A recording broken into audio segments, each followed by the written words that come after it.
Virtualmente todos na Terra, independente de sua religião ou nacionalidade, reconhecem que existe alguma espécie de batalha ocorrendo no mundo entre as forças do bem e do mal. Uma luta colossal entre a luz e as trevas, a verdade e o erro, a opressão e a liberdade, o bom e o mal, e finalmente, a vida e a morte. Qual é a história por trás deste evidente paradoxo? Muitas religiões, assim como a Bíblia, ensinam que além deste véu tridimensional do mundo físico que vemos, existe outro mundo espiritual que não podemos ver. Nesta realidade invisível ao nosso redor, se desencadeia uma batalha titânica entre o herói supremo e justo contra o vilão mais cruel e maligno. A grande pergunta é: quem são esses personagens e como e onde começou esta crise cósmica?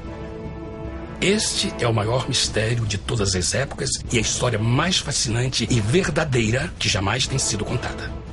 Esta crise envolve cada pessoa sobre a Terra. Sim, cada pessoa.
A história humana está repleta de cenas de guerras. E todas as pessoas já experimentaram conflitos. Mas para entender a origem do mal, devemos viajar ao passado para a Primeira Guerra do Universo. Porque esta guerra não aconteceu na Terra. Antes que o nosso mundo existisse, houve uma guerra no céu. Mesmo as palavras guerra no céu soam como uma contradição. É quase inimaginável para nós que pudesse haver batalhas e conflitos entre as criações de Deus no paraíso. O que pode ter causado este conflito celestial? Graças a um livro antigo chamado Bíblia, temos detalhes suficientes para poder juntar as peças e desatar os nós. Mesmo que trágica, é uma extraordinária e bela história de amor que vai desde o princípio dos tempos até tocar pessoalmente a você, a mim e a cada indivíduo na Terra. Nossa história começa há muito tempo atrás na capital do universo. Em um lugar chamado Céu, que estava repleto de seres angelicais que amavam fazer a vontade de Deus.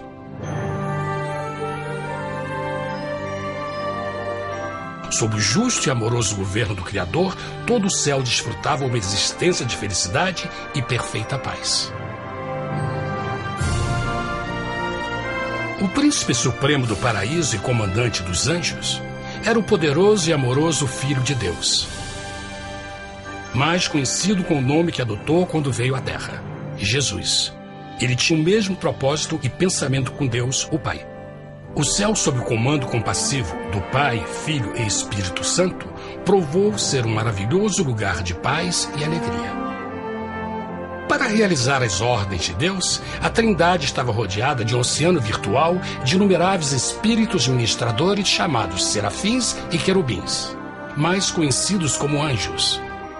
Essas poderosas e inteligentes criaturas descobriram que a felicidade estava em cumprir as ordens do Todo-Poderoso. Mas Deus criou um extraordinário anjo para atuar como líder de toda a multidão celestial. A Bíblia nos diz que seu nome era Lúcifer, que significa portador da luz.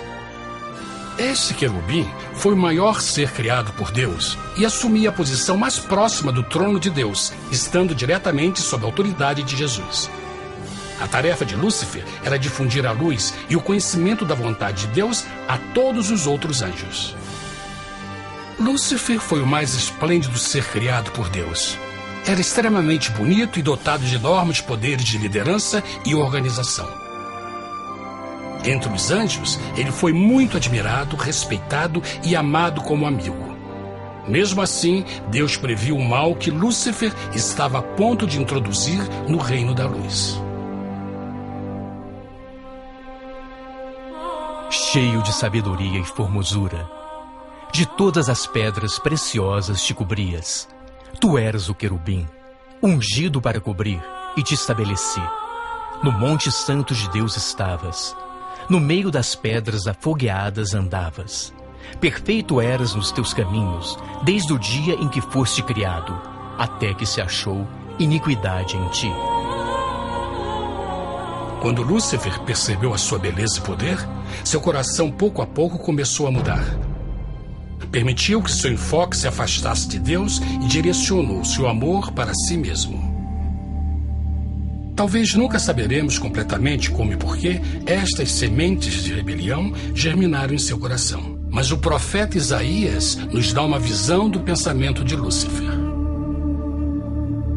Como caíste desde o céu, ó estrela da manhã, filha da alva, como foste cortado por terra, tu que debilitavas as nações.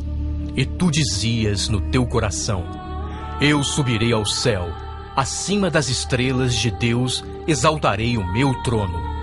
Subirei sobre as alturas das nuvens e serei semelhante ao Altíssimo. Lúcifer, aos poucos, começou a cobiçar o poder de Deus, mas não sua personalidade. Ao pensar em suas próprias habilidades e belezas extraordinárias, os perversos tentáculos do orgulho e vaidade congelaram sua mente. Este ressentimento e inveja fizeram com que ele violasse a lei sagrada de Deus e se rebelasse contra seu governo. Precisamos fazer uma pausa e esclarecer algo. Desde o princípio, Deus ordenou que as leis da física governassem o mundo material em que vivemos. Sem essas leis naturais, o universo seria um caos. Do mesmo modo, as leis morais de Deus sempre têm dado segurança e estabilidade ao cosmos. Alguns pensam que os 10 mandamentos não existiram, até que o Senhor os entregou a Moisés no Monte Sinai.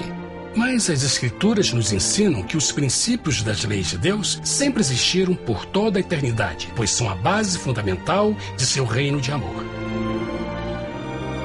Seguros todos os seus mandamentos, permanecem firmes para todo sempre e são feitos em verdade e retidão. Os 10 mandamentos são um resumo das características de um Deus de amor. Os primeiros 4 mandamentos descrevem quem é Deus, seu poder, seu território e autoridade. Os últimos 6 descrevem como é Deus, sua honestidade, sua pureza, sua fé. Todas estas coisas sempre foram verdade e sempre serão verdade. Agora, pela primeira vez na história da eternidade, Lúcifer começou a violar estes princípios perfeitos. Lúcifer sabia que se fosse compartilhar o poder e status de Deus, necessitaria de apoio. E deu início ao trabalho. Começou sorrateiramente a circular entre os outros anjos, plantando sementes de dúvida e descontentamento a respeito da liderança de Deus, ao mesmo tempo em que, sutilmente, revelava suas próprias virtudes. Ele insinuou que Deus abusava de seu poder divino e suas leis restringiam a verdadeira liberdade e felicidade de suas criaturas. Com seu raciocínio audaz e poder de influência, Lúcifer pôde persuadir a um grande número de anjos a se unirem para seu motim. Talvez se perguntem, como tantos anjos inteligentes puderam seguir esse desertor? Bom, lembrem que até esse ponto nenhum anjo tinha escutado uma mentira. E nesse primeiro estágio da rebelião, os anjos não perceberam a obsessão de Lúcifer em assumir a posição de Deus. Não sabiam que finalmente ele planejaria a tortura e o assassinato do Filho de Deus na cruz com a intenção de ocupar o seu trono. Estranhamente, Lúcifer pensou que poderia ocultar seus verdadeiros propósitos de Deus.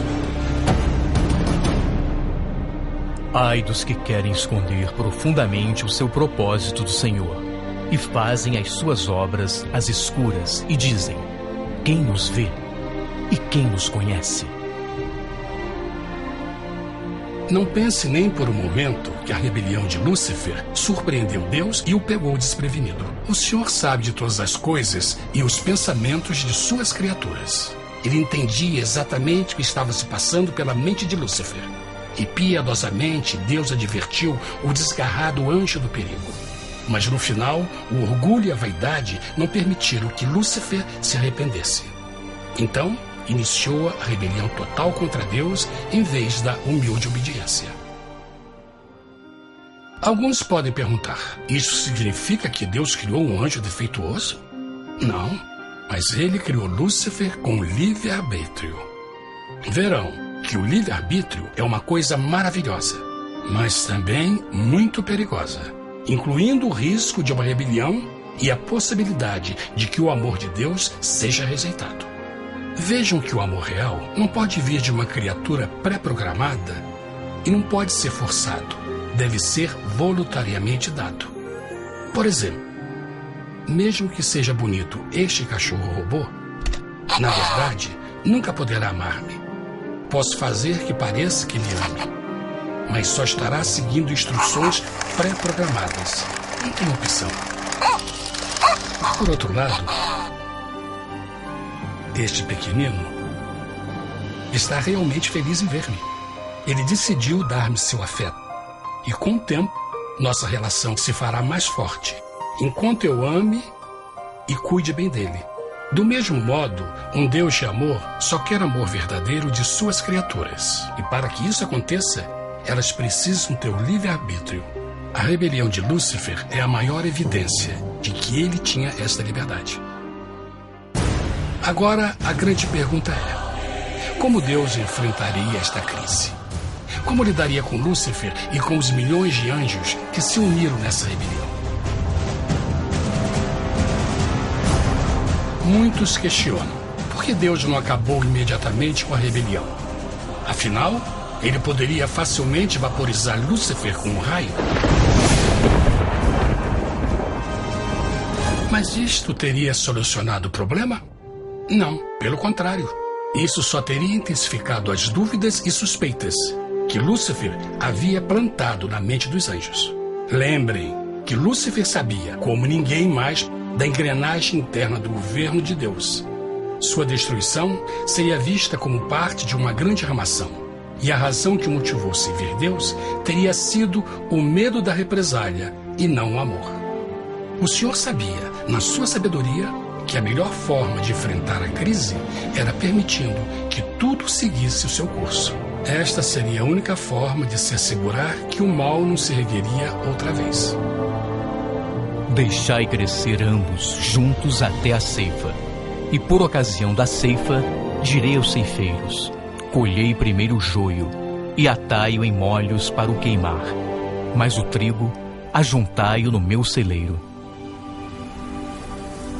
Na parábola do joio e do trigo, Jesus descreve que um tempo de crescimento é necessário para que uma planta revele sua verdadeira natureza. No seu entendimento infinito, Deus sabia que com o tempo, o caráter real de Lúcifer seria exposto e que os amargos frutos de sua rebelião seriam vistos. Até agora, os cidadãos do universo não estavam familiarizados com o pecado e até onde os levaria. Mas isso mudaria quando eles vissem por si mesmos sua terrível natureza autodestrutiva. Afinal, a sabedoria e o amor do governo de Deus seria para sempre confirmado e o universo estaria seguro. Quando Lúcifer e seus seguidores revelaram abertamente sua rebelião, o Senhor soube que não haveria paz se permitisse que eles ficassem no céu. Deveria impor um limite, entrar em ação e enfrentar os rebeldes. Mas Lúcifer e seus seguidores nunca sairiam por vontade própria ou pacificamente. O passo seguinte foi a guerra. E houve batalha no céu. Miguel e os seus anjos batalhavam contra o dragão. E batalhavam o dragão e os seus anjos. Mas não prevaleceram, nem mais o seu lugar se achou nos céus. E foi precipitado o grande dragão, a antiga serpente, chamada o Diabo e Satanás, que engana todo mundo. Ele foi precipitado na terra, e os seus anjos foram lançados com ele. A Bíblia não revela exatamente que tipo de armas foram usadas durante este conflito cósmico. Mas esta guerra foi como nenhuma guerra que os olhos mortais já viram. Apocalipse 12:4 nos diz que finalmente Lúcifer e 1/3 dos anjos de Deus foram expulsos do paraíso.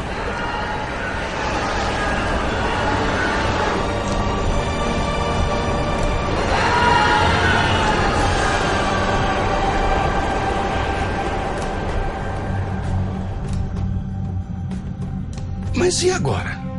Lúcifer tinha milhões de anjos ao seu lado, mas precisava de um pedaço de chão para continuar sua rebelião. Rápido, muito rápido, o universo começou a entender o quão doloroso e caro o pecado poderia chegar a ser. Mas a guerra não tinha terminado. Apenas começava. Lúcifer, o portador da luz, agora virou Satanás, o adversário.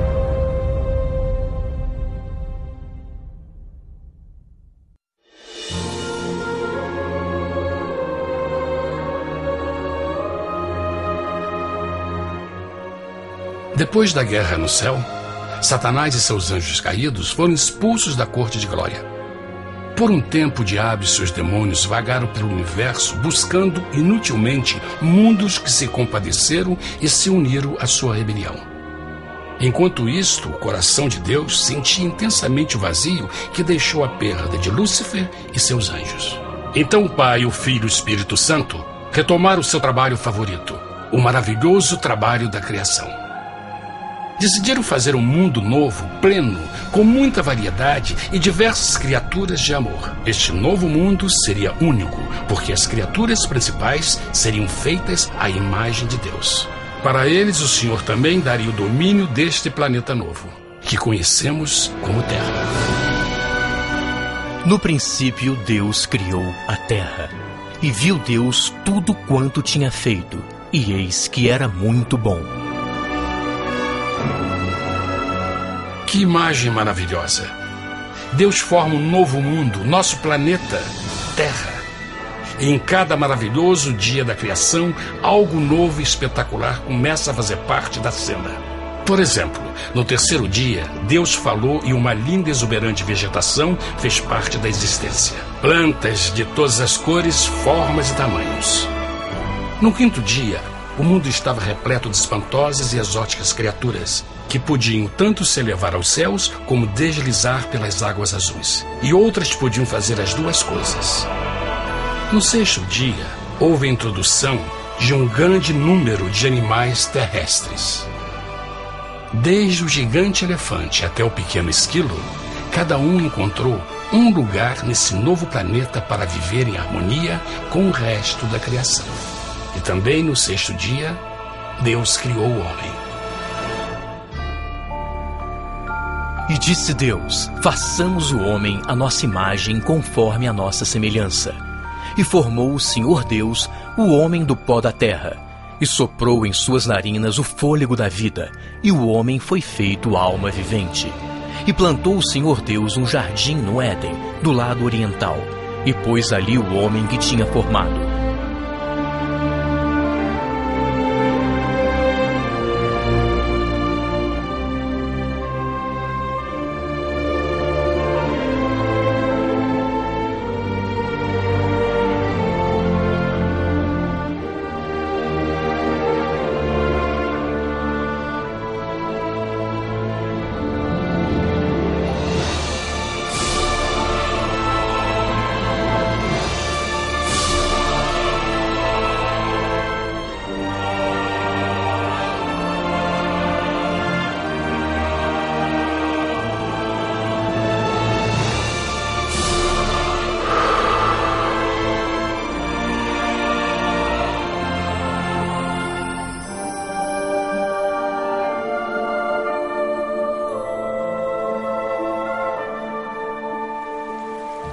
Mas que grande honra ser criado à semelhança de Deus, ser um indivíduo com liberdade de pensamento. No princípio, o homem não percebia a sua nudez. Provavelmente porque antes do pecado ele estava vestido de glória e luz.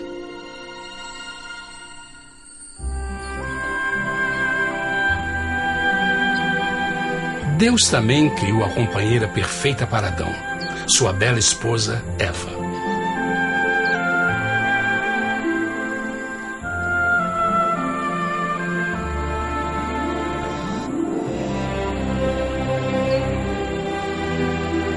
O feliz casal foi colocado em um magnífico jardim perfeitamente projetado para aumentar sua felicidade.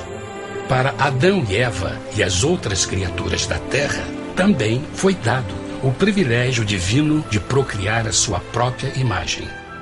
A intenção de Deus foi que a raça humana tivesse domínio sobre este paraíso perfeito para sempre.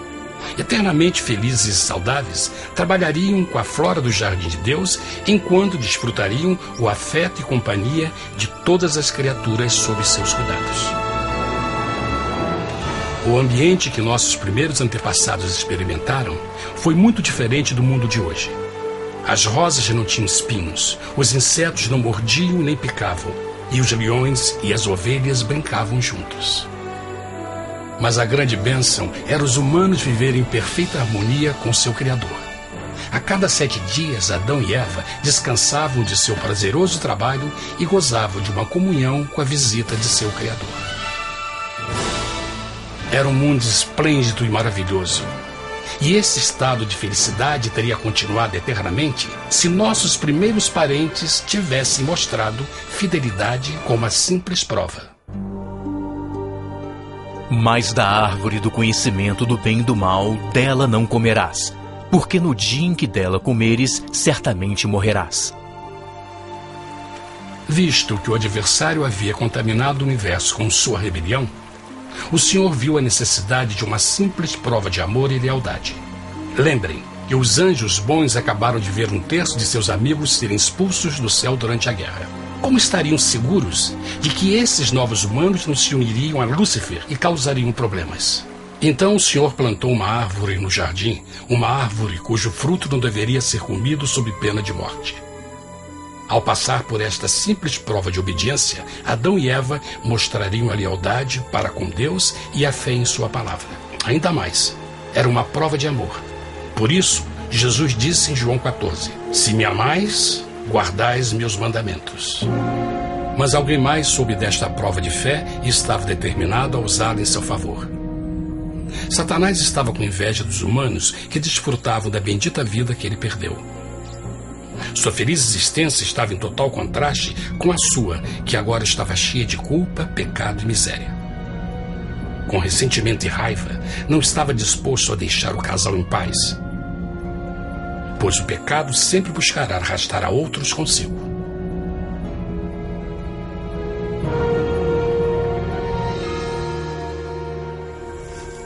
Então um dia, quando Eva estava concentrada em seu agradável trabalho, se viu sozinha e muito perto da árvore proibida. Foi quando Satanás viu sua oportunidade. Através de uma serpente hipnotizante, o anjo caído chamou Eva até a árvore e a envolveu em uma conversação.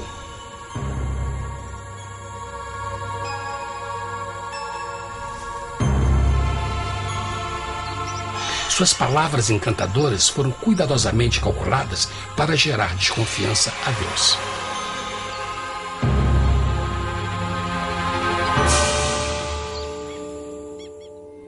A serpente replicou à mulher, de modo algum morrereis.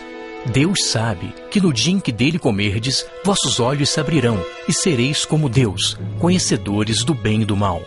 A mulher notou que a árvore era boa para comer, pois era atraente aos olhos e desejável para alcançar sabedoria. Colheu o seu fruto e comeu. Deu também ao seu marido, que comeu assim como ela. Tragicamente, quando Eva escutou a suave e sedutora voz do tentador, começou a ter certas dúvidas da palavra de Deus. A serpente enganou-o com a promessa de grande poder e sabedoria. Isso chamou sua atenção. Além disso, aparentemente um fruto deu à serpente a habilidade de falar. Que outros poderes poderia dar a ela? E mesmo tendo acabado de conhecer a serpente, ela confiou em sua palavra acima da de Deus, quem a criou, e lhe deu um paraíso para viver. Então Eva comeu o fruto proibido e convenceu seu esposo a fazer o mesmo. Adão poderia ter escolhido ser fiel a Deus, mas colocou seu amor pela esposa acima do seu amor por Deus. Quando os nossos primeiros parentes mostraram lealdade ao inimigo, o domínio da terra foi tomado por Satanás. Não sabeis que, vos oferecendo a alguém para lhe obedecer, vos tornais escravos daquele a quem obedeceis?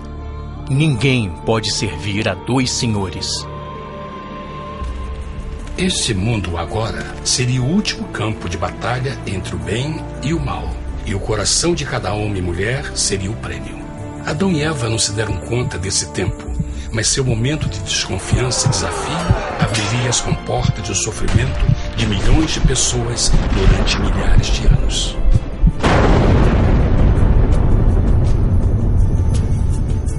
Portanto, como o pecado entrou no mundo por um homem, e por ele a morte, e assim a morte transmitiu-se a todos os homens naquele em quem todos pecaram. Nossos primeiros parentes logo enfrentaram o terrível resultado de seu pecado. Em estado santo, Adão e Eva resplandeciam com túnicas de glória. Depois de pecarem, suas túnicas naturais de luz se desfizeram e eles ficaram mortificados com a sensação de sua nudez. Vergonha e temor tomaram lugar de sua alegria e paz e trataram de cobrir sua nudez com folhas. Agora eles se encontravam sob constante influência do diabo. Ao ceder à tentação, debilitaram sua natureza. E Satanás ganhou poder sobre a humanidade. As pessoas não podiam resistir às tentações do diabo com sua própria força. Por último, e o mais aterrador, se encontravam vivendo sob a pena de morte iminente. Deus havia advertido que a desobediência traria a morte. Já tinha experimentado a morte espiritual. Quanto tempo passaria para sofrerem a morte física também? Nesse ponto, seu futuro não tinha nada mais que escuridão e desespero. Tendo expulsado o homem, colocou diante do jardim do Éden os querubins com o cintilar da espada flamejante, para guardar o caminho da árvore da vida. Como o pecado provocou a expulsão dos anjos caídos de seu lar celestial, agora pela desobediência, Adão e Eva foram tirados de seu jardim, seu lar no paraíso. Tudo à sua volta estava mudando rapidamente, e a humanidade se encontrou suscetível às dores, doenças e finalmente à morte. Até os animais e plantas estavam infectados pela terrível maldição. Os espinhos e cardos agora pareciam árvores e flores, e os animais que antes eram gentis começaram a se matar e a devorar uns aos outros. O pior resultado foi que o pecado separou a humanidade de Deus. Mas vossas iniquidades cavaram um abismo entre vós e vosso Deus. São vossos pecados que ocultaram de vós sua face, para não vos escutar. Na criação, foram dados a Adão e Eva a honra de falar com os anjos, e até com o Filho de Deus cara a cara. Mas Deus é tão puro e santo que nenhum mal pode existir na sua presença. Agora que os primeiros humanos tinham pecado, Deus afastou sua santa presença deles para a sua própria proteção. O pecado tinha queimado uma parte da alma do homem que já não podia ver a dimensão espiritual. Deste momento em diante, a comunicação com o céu seria limitada. Mesmo com todas estas maldições caindo sobre Adão e Eva, o coração do Senhor se encheu de compaixão. A lei que haviam violado não poderia ser alterada para salvá-los, pois é tão sagrada e imutável como Deus mesmo. O Senhor sabia que havia só uma maneira na qual o homem podia se redimir. Então um plano foi revelado, nascido do fundo do coração de Deus. Um plano para salvar o homem de seu encontro com a morte eterna e restaurar tudo que estava perdido com o pecado. Seria de grande intensidade, alcance e poder. mas seria um plano que também implicaria num enorme sacrifício. O amor de Deus para conosco se manifestou por ter enviado ao mundo seu Filho unigênito, a fim de vivermos por ele. Nisto consiste o amor, não em termos nos amado a Deus, mas em ele nos ter amado e enviado seu Filho para se sacrificar por nossos pecados. As Escrituras claramente ensinam em Romanos 6:23, o custo do pecado é a morte.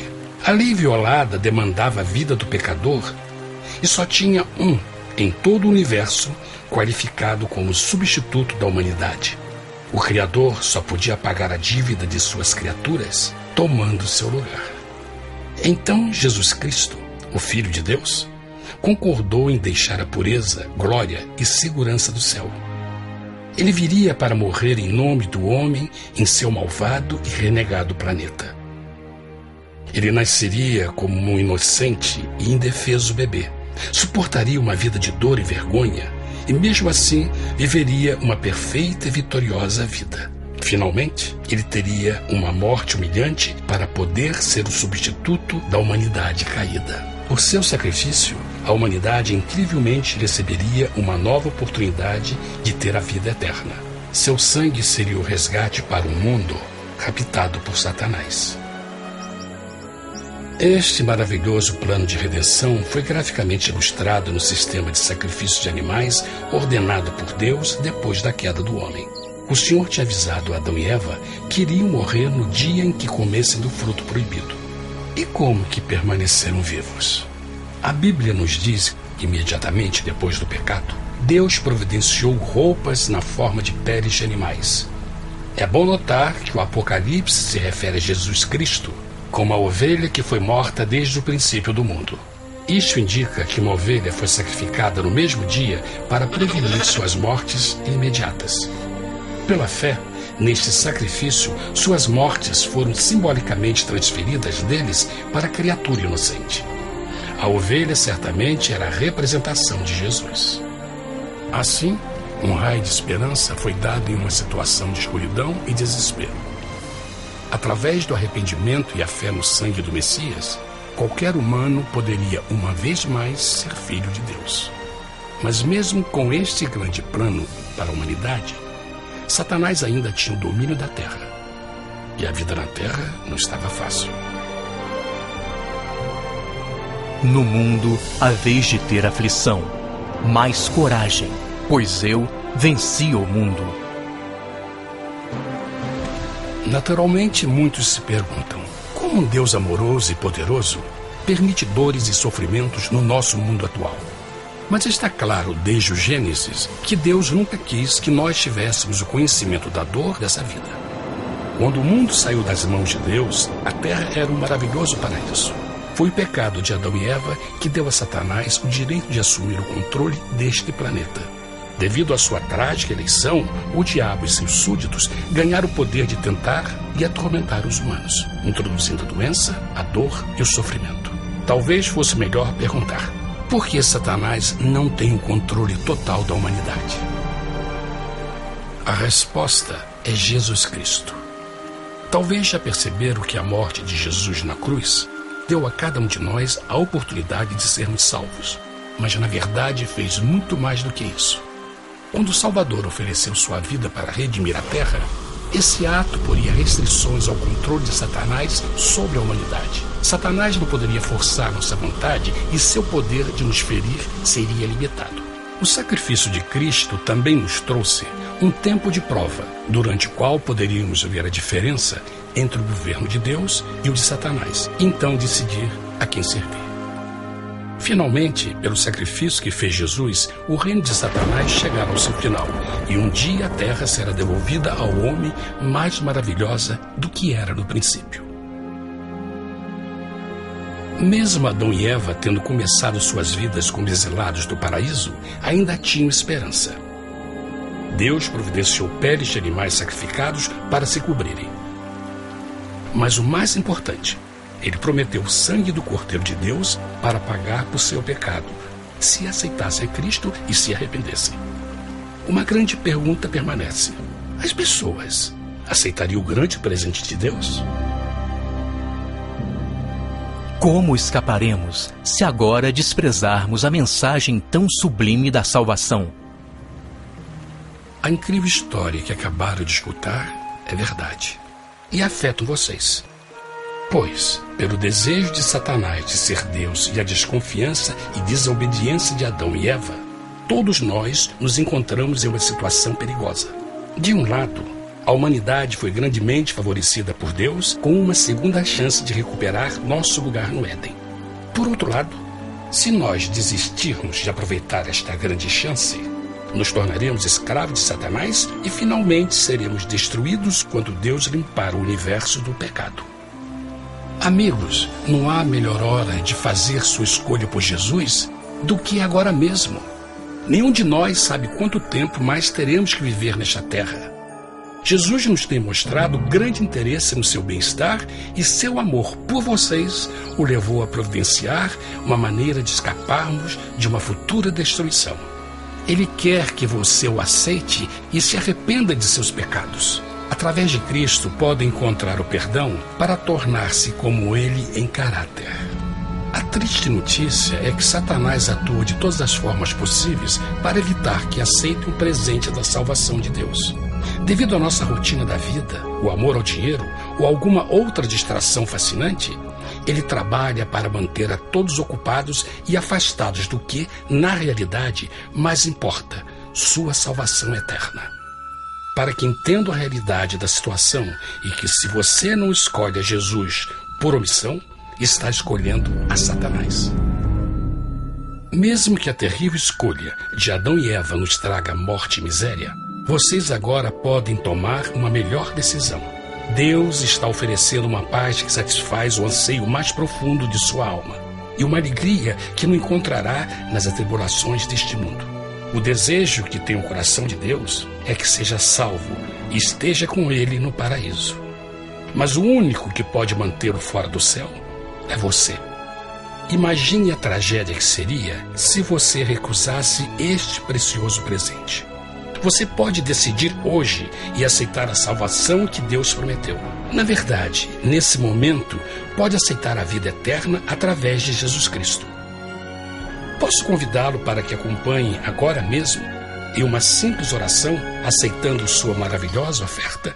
Por favor, repita depois de mim. Querido Pai Celestial, venho a Ti agora e humildemente pedir Teu perdão.